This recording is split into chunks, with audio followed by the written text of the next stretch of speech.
How to charge your Aula F75.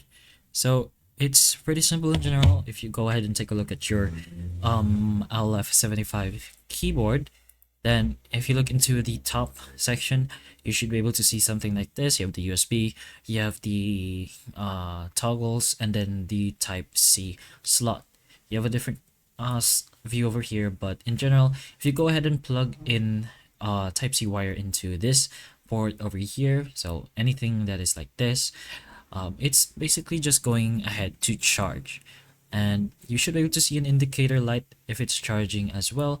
And if you're using a wired option to connect your keyboard to your PC or any kind of device that can use this wire, it's pretty much charging as well.